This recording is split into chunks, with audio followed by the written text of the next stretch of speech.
ETF index mutual funds నేర్చుకుని stock మార్కెట్లో రాణించాలనుకుంటున్నారా? వెంటనే ఈ నెంబర్కి కాల్ చేయండి.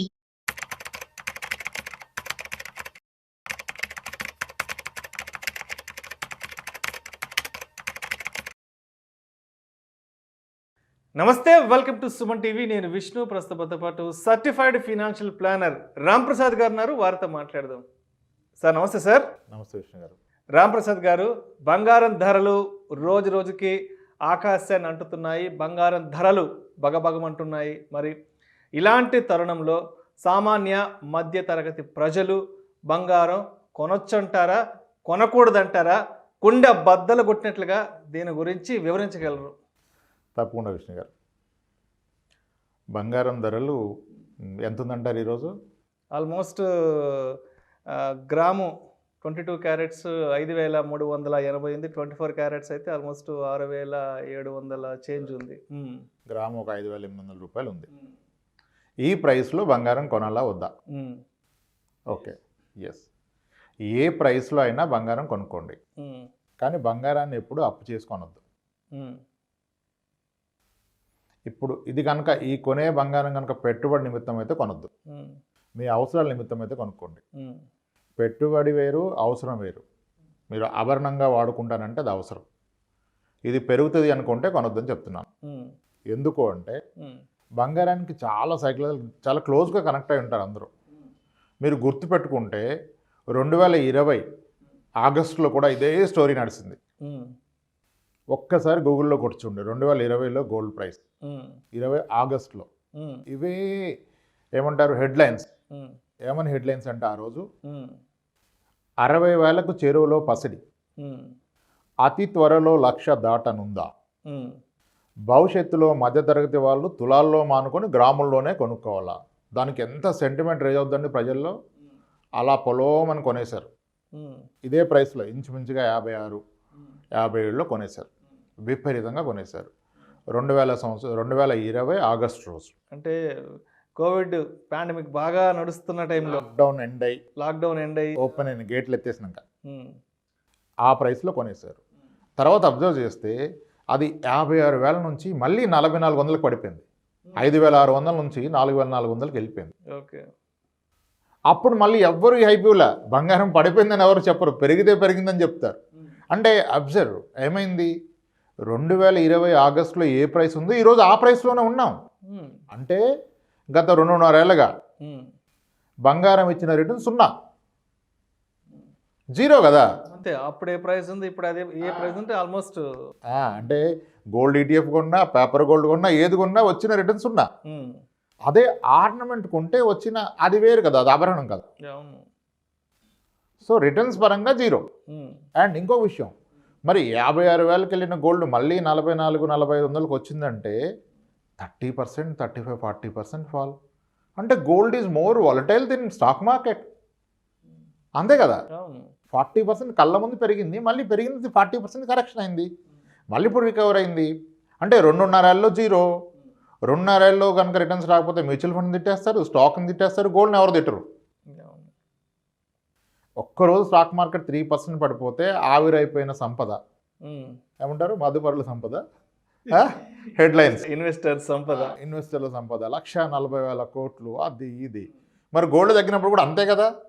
కానీ ఇక్కడ ఆవిరైందని ఎవరు ఫీల్ అవ్వరు. ఎందుకంటే 100 గ్రాములు బంగారం కొన్న వ్యక్తికి బంగారం రేటు ఎంత తగ్గినా అతన్ని 100 గ్రాములు ఆయనకే ఉంటుంది. నా 100 నాకుంది కదా, నాకు ప్రాబ్లం ఏంటి? బంగారం తగ్గితే అప్పుడు నేను అమ్మితే లాసు, అదర్వైజ్ నాకు లాస్ లేదనే ఫీలింగ్లో ఉన్నారు. That is true. అంటే ఫిజికల్గా ఆ 100 గ్రాముల బరువు 100 గ్రాములే ఉంటుందే కానీ 90 గ్రాములకు 80 గ్రాములకు రాదు. అంటే రేటు పరంగా తగ్గుతుందేమో కానీ వెయిట్ పరంగా అతని చేతుల్లో అంతే ఉంటుంది.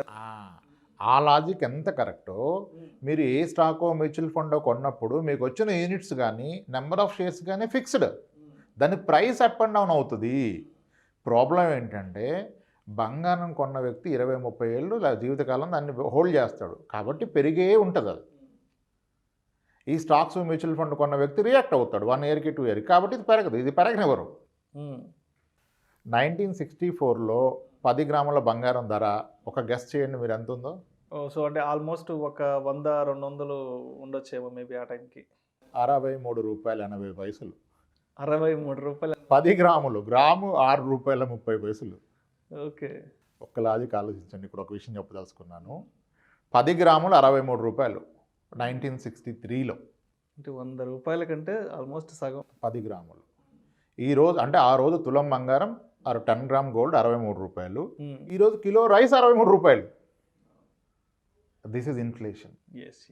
మనం అంతా అబ్సల్యూట్ టర్మ్స్లో మేజర్ చేస్తారు. కొనుక్కోరా బంగారం, నా పెళ్ళికి ఎంతగా కొన్నాను రా, ఇప్పుడు ఎంత అయిపోయిందంటే నీ పెళ్ళికి దీనికి సంబంధం లేదు.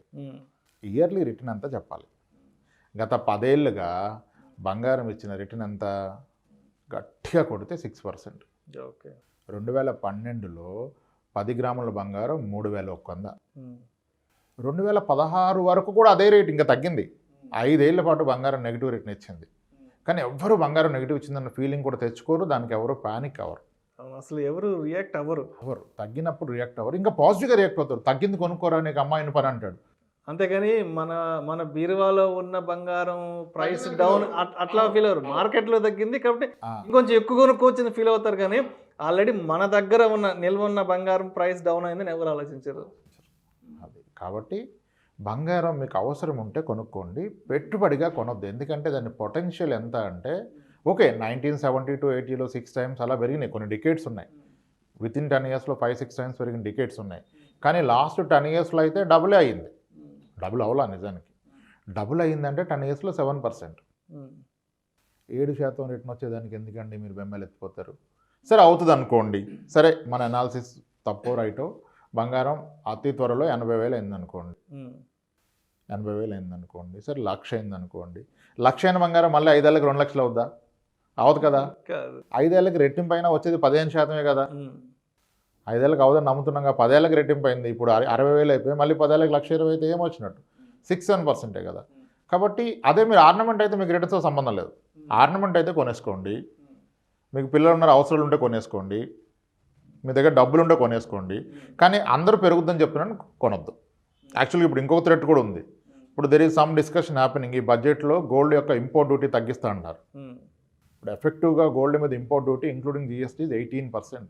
ఒకప్పుడు 5% ఉండేది. దాన్ని 18% చేశాక గోల్డ్ స్మగ్లింగ్ పెరిగిపోయింది. ఎందుకంటే ఇప్పుడు అదర్ కంట్రీస్లో కొన్నదానికన్నా ఇండియాలో కొనే గోల్డ్ 18% ఎక్కువలో కొనాల్సి వస్తుంది ఫారెన్ కంట్రీస్ కన్నా. కాబట్టి అక్కడ కొన్ని ఇండియాకి తీసుకొస్తున్నారు. కొన్ని లిమిట్స్ ఉన్నాయి, ఒక వ్యక్తి ఇంతే తెచ్చుకోవాలని. దానికంటే ఎక్కువ తెచ్చే ప్రయత్నం చేస్తున్నారు. ఇప్పుడు ఏమవుద్ది, అలా స్మగ్లింగ్ చేసిన గోల్డ్ ఇండియాకి వస్తే మార్కెట్లో ఉన్న ప్రైస్ కన్నా అలా తెచ్చిన గోల్డ్ తక్కువ ప్రైస్కి అమ్ముతారు. ఇప్పుడు ఎవరైతే లీగల్గా వ్యాపారాలు చేసుకొని ట్యాక్సులు పే చేస్తున్నాడో ఇతనికి అది నష్టం కదా. నష్టం కదా. ఇప్పుడు ఎప్పుడు చూసినా మీరు ఈ ఎయిర్పోర్ట్లో ఇంత గోల్డ్ పట్టేశారు, ఇంత గోల్డ్ పట్టేశారు, అదే దొంగతనం చేసింది కాదు, ట్యాక్స్ కట్టకుండా పట్టుకొచ్చింది అంతే. సో అది కూడా ఒక థ్రెట్ ఎకానమీకి. ఇప్పుడు చాలా స్ట్రిక్ట్ రూల్ చేశారు. ఒక ఇండివిజువల్ పాన్ కార్డు లేకపోతే ఇంతే 1,90,000 2 లక్షల మించి గోల్డ్ ఇవ్వను, పాన్ అటాచ్ చేయకపోతే. క్యాష్ రూపంలో కొంటే ఇంత ఇవ్వను అంటున్నారు. క్యాష్లో 2 లక్షల కన్నా పైన పెట్టి బంగారం కొనడానికి వీలు లేదు. ఓకే, స్ట్రగుల్ అవుతున్నారు జనాలు. ఇప్పుడు క్యాష్ ఉండి కొనలేకపోతున్నారు. ఏదో రీజన్ వల్ల ఆయన దగ్గర హార్డ్ క్యాష్ ఉంది, 20 లక్షలు క్యాష్ ఉంది, ఏ పొలమో స్థలం అమ్మాడు వచ్చేసింది, పాప పెళ్ళి ఉంది, కొనాలంటే కొనలేకపోతున్నాడు. మరి అప్పుడు నేను ఎక్కడ కొంటాడు? ఆ స్మగుల్ గోల్డ్ అతను ఏం జిఎస్టీ లేడు కదా. అటు సేమ్ ప్రైస్కి ఇచ్చిన అక్కడ కొంటాడు. గోల్డ్ డబ్బులు ఇస్తే బంగారం వచ్చేస్తుంది. అది కూడా ఎకానమీకి ఒక థ్రెట్ లాగా తయారైంది. అందుకని ప్రాబబ్లీ ఈ బడ్జెట్లో దీని మీద డిస్కషన్ ఉండొచ్చు అని చాలామంది డిమాండ్ చేస్తున్నారు గోల్డ్ బిజినెస్ చేసేవాళ్ళు. ఎందుకంటే ట్యాక్సెస్ తగ్గితే వాళ్ళకి బెనిఫిట్. వాళ్ళు చాలా స్ట్రగుల్ అవుతున్నారు, 18% ఎఫెక్టివ్ ట్యాక్స్ అని. సో అది కనుక జరిగితే 5% అక్కడే తగ్గిపోద్ది ప్రైస్. ఇంకొక విషయం, 2020 ఆగస్టులో పర్ ఔన్స్ గోల్డ్ అరౌండ్ $2,000 ఉంది. ఇప్పుడు అంత లేదు, ఇప్పుడు $1,920 ఉంది. $2,000 ఉన్నప్పుడు 5,600 పర్ గ్రామ్ ఉండి ఇప్పుడు కూడా అంతే ఉంది. ఏంటి అంటే అప్పుడు రూపీ వర్సెస్ డాలర్ తక్కువ ఉంది, అంటే రూపీ స్ట్రాంగ్గా ఉంది. 74 రూపీస్లో ఉండేది, ఇప్పుడు 80 రూపీస్లో ఉంది. కనుక ఇప్పుడున్న 1920 per ounce into per dollar 80 rupees 81 rupees కొడితే మనకి ఈ ప్రైస్ వచ్చింది. ఒకవేళ రూపీ స్ట్రాంగ్ అయిపోయింది అనుకోండి, పర్ డాలర్ రూపీ 80 నుంచి మళ్ళీ 75కి వస్తే గోల్డ్ తగ్గిపోతుంది. గోల్డ్ తగ్గిపోతుంది. సో ఇలా చాలా పారామీటర్స్ ఉన్నాయి. కానీ ఎమోషన్ రెచ్చగొట్టడానికి అయితే చాలా ఈజీ. ఇంకా మీరు ఫ్యూచర్లో కొనుక్కోలేరు, భవిష్యత్తులో తులాల్లో అనుకున్న గ్రామంలో కొనుక్కోవాలంటే ఆడవాళ్ళు మళ్ళీ బెంబలెత్తిపోతారు. అమ్మాయిలు ఉన్న పని మీరు కొనరు ఇదే చెప్తారని. అప్పుడు వీళ్ళు అప్పులు చేసుకుంటారు. అప్పు చేసి బంగారం కొనొద్దు, స్థలం కొనొద్దు, స్టాక్ మార్కెట్లో పెట్టద్దు. ఇది బేసిక్ ప్రిన్సిపల్. దీన్ని బీట్ చేస్తే ప్రాబ్లం. ఓకే, గోల్డ్ అవసరాల నిమిత్తం కొనుక్కోండి, అది ఆర్నమెంట్గానే కొనండి. డిజిటల్ ఫామ్లో కొంటాను అంటే కూడా somehow I'm not convinced. Gold ETF కొనుక్కోండి అంటారు. గోల్డ్ ఈటీఎఫ్ ఎందుకు కొనాలండి? పెట్టుబడిగా కొంటున్నారు. పెట్టుబడి పెడితే మనం చూడాల్సింది ఏంటి? రిటర్న్ ఎంత వస్తుందని. మరి గోల్డ్ 7 ఇస్తే ఈటీఎఫ్ కూడా ఇంచుమించుగా అదే ఇస్తుంది కదా. అప్పుడు దానికన్నా బెటర్ దాంట్లో పెట్టుబడి పెట్టుకోవాలి. దాంట్లో ఎందుకు పెట్టుబడి పెట్టాలి? ఈటీఎఫ్లో ఎందుకు పెట్టాలి? లేకపోతే జిఎస్టీ మేకింగ్ ఛార్జెస్ ఉంటాయి కాబట్టి ఆర్నమెంట్ వద్దు, కాయిన్స్ బిస్కెట్లు కొనుక్కోమంటాడు. కాయిన్స్ బిస్కెట్ ఉంటే అది పెట్టుబడే. పెట్టుబడికి 7 ఇస్తున్నప్పుడు మళ్ళీ అదెందుకు? ఆర్నమెంటే చేసుకోండి. ఒంటి మీద వేసుకుని తిరగచ్చు, బీరువాలో పెట్టుకోవచ్చు, కావాలంటే బ్యాంకులో పెట్టుకోవచ్చు. మరి 12%, 14% మేకింగ్ వేస్టేజ్ వెళ్ళిపోతున్నాయంటే మరి అది వెళ్ళిపోతేనే ఆర్నమెంట్ ఫామ్ అవుతుంది. అది పోవద్దంటే అందరూ మెల్లో బిల్లలు రాడ్లు వేసుకుని తిరగాలి. అవదు కదా. నిజమే కదా. వాళ్ళు అంటారు ఇప్పుడే కొని పెట్టేసుకుంటే మరి పిల్లలు పెద్ద అయ్యాక వాళ్ళకి ఆ డిజైన్ నచ్చకపోతే మళ్ళీ మనకు 15% పోతుంది కదా అని అంటారు. డిజైన్ గురించి కూడా దిగులు ఇప్పుడే ఎక్కలేని దిగులు వచ్చేస్తుంది. అప్పుడు కొత్త డిజైన్స్ వస్తాయండి. మీ పిల్లల ఆనందానికంటే 15% ఎక్కువ మీకు? మీ పాప ఆనందానికంటే 15% లాస్ వస్తే ఎక్కువనా? కాదు కదా. ఆర్నమెంట్గా తీసుకోండి. ఇంకో విషయం చెప్పదలుచుకున్నాను. ఏదైతే మీరు ఎమర్జెన్సీ ఫండ్, కంటింజెన్సీ ఫండ్ అని చెప్తున్నారుగా, 3 months 6 months, దాన్ని బ్యాంక్ ఎఫ్డీ కన్నా గోల్డ్ ఆర్నమెంట్గా పెట్టుకోవడం 100 రెట్లు ఉత్తమం. అట్లాగే ఎమర్జెన్సీ ఫండ్ అనేది నాకు తెలిసి అయితే 3 నెలలు 6 నెలలు ఎందుకు పనికిరాదు. ఎమర్జెన్సీ ఫండ్ అనేది కనీసం 2-3 సంవత్సరాల ఖర్చులు ఉండాలి మీ దగ్గర. అది క్యాష్లో పెట్టుకుంటే వేస్ట్. అదేదో గోల్డ్ ఆర్నమెంట్ లాగా పెట్టుకోండి. ఓకే, హ్యాపీ, ఫ్యామిలీ హ్యాపీ, మీకు హ్యూజ్ కాన్ఫిడెన్స్. ఇంట్లోనే ఉందిరా 20 లక్షల బంగారం, ఏ క్షణమైనా వెళ్ళి పెట్టేసుకుంటే పైసలు వచ్చేస్తాయి. 2 గంటల బ్యాంక్ వాళ్ళు ఇచ్చేస్తారు. రాత్రి కూడా వచ్చేస్తాయి. మీకు కొన్ని బజార్స్ ఉన్నాయి, ఆడికి వెళ్తే అర్ధరాత్రి కూడా మీరు గోల్డ్ ఇస్తే పైసలు ఇచ్చేస్తారు. పక్కింటోడైనా గోల్డ్ ఇస్తే ఇస్తాడు. సో అంత వెసులుబాటు, అంత లిక్విడిటీ ఒక గోల్డ్లోనే ఉంది కనుక గోల్డ్ కొనండి. కానీ నా పర్సనల్ థాట్ అయితే in the form of ornament is the best. Making charges వీటి గురించి పెద్దగా వర్రీ అవ్వద్దు. కానీ గోల్డ్ ఏదో భారీగా పెరిగిపోద్దని ఆశలు పెట్టుకోకండి. Gold is not an essential commodity. ఇదే అంత ఎసెన్షియల్ తప్పనిసరి కమాడిటీ కాదు. మనం ఇంకా కొన్ని పదాలు వాడితే నచ్చదు. గోల్డ్, ఎల్లో మెటల్ ఇవన్నీ నచ్చవు. గోల్డ్కి మన సంస్కృతిలో భాగం అయిపోయింది కాబట్టి ప్రతి శుభకార్యానికి గోల్డ్ కావాలి కాబట్టి గోల్డ్ కొని పెట్టుకోండి. అప్పులు చేసి కొనొద్దు, పెరగదాన్ని కొనొద్దు. మీరు కొనింది లైఫ్ టైం ఉంచుకోవటానికి. మీ పాప వేసుకోండి, కొనుక్కోండి హ్యాపీగా. ఇది పెరుగుతుంది, 1,00,000 అవుతుందని అయితే నేను నమ్మట్లేదు. 60,000 కావచ్చు. ఒకవేళ భారీగా పెరిగి 80,000 అయిందనుకోండి, తర్వాత ఒక 5 ఏళ్ళు పడుకుంటుంది. అది ఏదైనా అంతే అండి. స్థలమైనా, పొలమైనా, గోల్డ్ అయినా భారీగా ఒక ర్యాలీ వచ్చిందంటే అప్పుడు అందరూ దూకుతారు. కానీ ఒక ర్యాలీ వచ్చిందంటే దాని అర్థం నెక్స్ట్ పడుకుంటుంది రా బాబు 4 ఏళ్ళు 5 ఏళ్ళు అని. ప్రతిదానికి యావరేజ్గా ఒక పీరియడ్లో డబుల్ అయింది. కొన్నిసార్లు క్విక్గా అయినప్పుడు నెక్స్ట్ టైం డిలేడ్గా అవుద్ది. ఒక మీరు 30 years స్పాన్ చూసినప్పుడు అలాగే ఉంటుంది. సో పెద్దగా వరీ లేదు. ఎక్కడ అప్పు చేసి కొనకండి. డబ్బులు ఉంటే మీకు కొనాలనిపించింది కదా, వెళ్ళి కొనేసేయండి, ఆర్నమెంట్ కొనేసేయండి. రైట్. సో మొత్తంగా ఇప్పుడున్న పరిస్థితుల్లో అయితే అప్పు చేసి కొనడం కానీ, లేదంటే గోల్డ్ కాయిన్స్, గోల్డ్ బిస్కెట్ల రూపంలో కొనకుండా ఆర్నమెంట్ రూపంలో కొని హ్యాపీగా ఒంటి మీద వేసుకొని అట్లీస్ట్ ఒక లగ్జూరియస్ థింగ్ అయినా ఫీల్ అవ్వమంటారు. అయితే హ్యాపీగా, దానికంటే ఆనందం ఏముంటుంది? ఇప్పుడు 30 లక్షల ప్లాట్ ఎక్కడో కొంటే ఆనందం రాదు కదా. 30 లక్షల బంగారం ఉంటే ఎంత బాగుంటుంది. ఒక ఫంక్షన్కి వెళ్ళి చూడండి. అవును కదా. నిజానికి అది ఇది కూడా లాంగ్ రన్లో అంతే పెరుగుద్దండి. ఏదో చెప్పుకుంటారు 2 yearsలో డబుల్ అయింది. ఇప్పుడు అదే ఇప్పుడు 2020 ఆగస్టు నుంచి ఈరోజు గోల్డ్ రూపాయి పెరగలేదు. అదెవరు అర్థం చేసుకోవట్లా. ఆ రోజు మరి పెరుగుద్దని పరుగులెత్తి కొన్నారు, మళ్ళీ తగ్గింది. తగ్గినప్పుడు బెంబెలెత్తిపోతే లాసు. అలాగే ఉంటే మళ్ళీ ఈరోజు రికవర్ అయిపోయింది. చెప్తే ఇప్పుడు చూస్తే looking at the recent trend in the gold is more volatile. విక్స్ ఎక్కువ ఉంది గోల్డ్ది, వాలటైలిటీ ఇండెక్స్ ఎక్కువ ఉంది. ఇటువంటి హైప్ వచ్చినప్పుడు పెరుగుతుంది.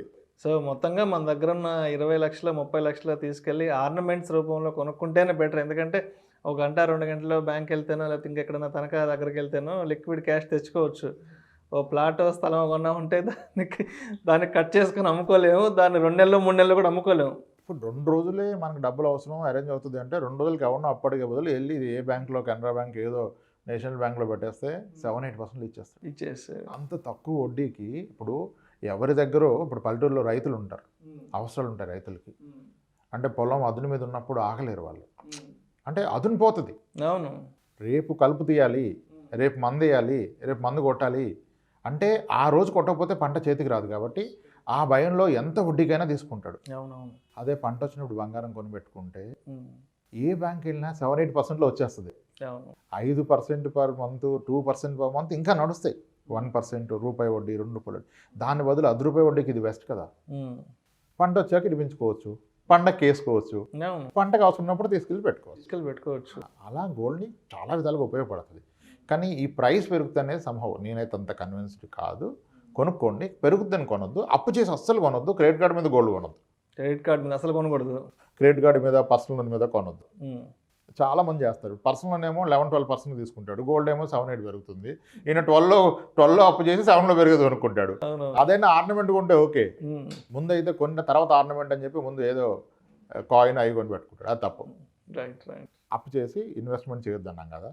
గోల్డ్ కూడా అదే, పెరుగుద్ది అనుకుంటే ఇన్వెస్ట్మెంట్, అవసరం ఉందనుకుంటే ఇన్వెస్ట్మెంట్ కాదు కదా, అప్పుడు కొనుక్కోవచ్చు.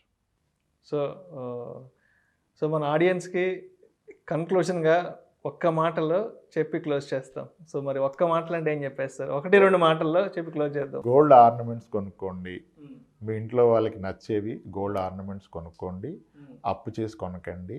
మీరు ఏదైతే ఎమర్జెన్సీ ఫండ్ అని ఫీల్ అవుతున్నారో దాన్ని in the form of gold ఉంచుకోండి, in the form of gold ornament ఉంచుకోండి. మీ ప్రతి అవసరానికి ఇంటి గుట్టు రట్ అవ్వకుండా, మీకు టెన్షన్ అవ్వకుండా. ఇప్పుడు చాలామంది ఆరోగ్యపరమైన ఇబ్బందులు వస్తే ఇన్స్టాంట్గా ఆదుకున్నది ఒక గోల్డే, ఇంకేది లేదు తెలుసా. అర్ధరాత్రి ఒక ఫ్రెండ్ కూడా సర్దలేడు పాపం, కానీ అర్ధరాత్రి కూడా మీకు సన్నగా హాస్పిటల్ చేయాలంటే గోల్డ్. ఆ ముత్తూట్లో వాటిలో రాస్తారండి పర్పస్ ఆఫ్ ఎందుకు పెడతారంటే almost 65% of the people are pledging gold for the health issues. That is an emergency కదా. పెళ్ళంటే 2 నెలలు ఆపుకోవచ్చు, ఆపరేషన్లు ఆపుకోలేరు కదా. సో గోల్డ్ ఆదుకుంటుంది మిమ్మల్ని, అందుకని కొనండి, పెరుగుద్దని కొనకండి. సో దాన్ని కూడా ఆర్నమెంట్స్ రూపంలో, ఆభరణాల రూపంలో కొనిపెట్టుకుంటే మనకి ఏ సమయంలో అయినా సరే అది ఏదో విధంగా మనల్ని ఆదుకునే అవకాశం 100% ఉంటుందంటారు. ఖచ్చితంగా. Thank you sir. Right. Thank you so much Ramprasad గారు. ఇప్పుడున్న పరిస్థితుల్లో బంగారం ధరలు బగబగమంటున్న ఈ తరుణంలో గోల్డ్ని ఏ రూపంలో కొనిపెట్టుకుంటే మంచిది, అది ఎటువంటి పరిస్థితుల్లో మనం ఏ విధంగా ఆదుకుంటుంది అనే అంశం గురించి మీ విశ్లేషణ ద్వారా చాలా చక్కగా కుండ బద్దలు కొట్టినట్లుగా ఎక్స్ప్లెయిన్ చేశారు sir. Thank you sir. Thank you so much sir. నమస్తే.